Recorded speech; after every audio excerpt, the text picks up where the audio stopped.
غصہ آنا شخصی طور پر انسان کے لازمی حصہ ہے، لیکن آپ صلی اللہ علیہ وسلم کا غصہ معصوم ہے۔ آپ کے غصے کی حالت میں بھی کبھی غلط بات نہیں۔ ہم ہوتے ہیں غصے میں آپے سے باہر ہو جاتے ہیں، نبی صلی اللہ علیہ وسلم کا غصہ، اس میں بھی آپ معصوم ہوتے ہیں۔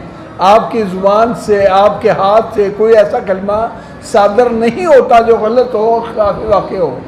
عبداللہ بن عمر بن عاص کی سیرت پیچھے گزری ہے، اور میں نے آپ کو بتایا تھا کہ قریشیوں نے کہا کہ آپ اللہ کے نبی کی ہر حدیث لکھ لیتے ہیں۔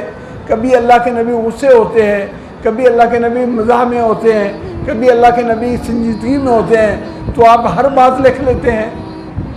لکھنا چھوڑ دیا۔ آپ نے فرمایا عبداللہ لکھتے نہیں؟ کہا یا رسول اللہ اس طرح کہتے ہیں۔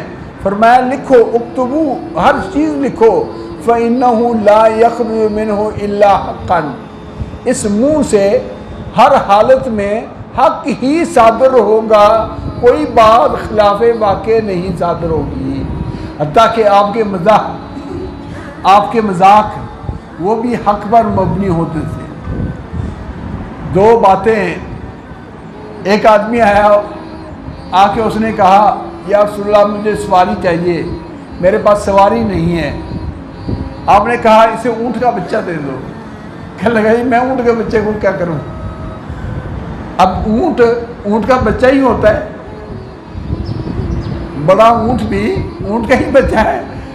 اس لیے یعنی آپ کے مزاح کی حالت بھی ایسی تھی جو حقیقت سے باہر نہیں ہوتی تھی۔ یہ صحیح حدیث میں ہے کہ آپ نے فرمایا سے اونٹ کا، آپ آئیے میں آپ کو اونٹ کا بچہ دوں گا۔ تو کہنے لگا میں کیا کروں گا اس کو، اونٹ کے بچے کو؟ تو آپ نے فرمایا اونٹ کا ہی بچہ ہوتا ہے۔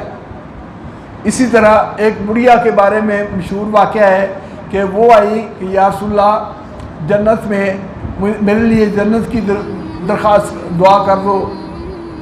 آپ نے فرمایا بڑھیا کوئی جنت میں نہیں جائے گی۔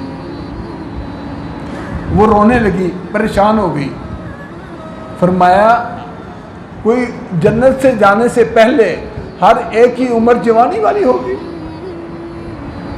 ہر ایک کی عمر جوانی والی ہوگی، تو بڑھاپے کی شکل میں، بڑھاپے میں جنت میں بڑھاپا ہے ہی نہیں۔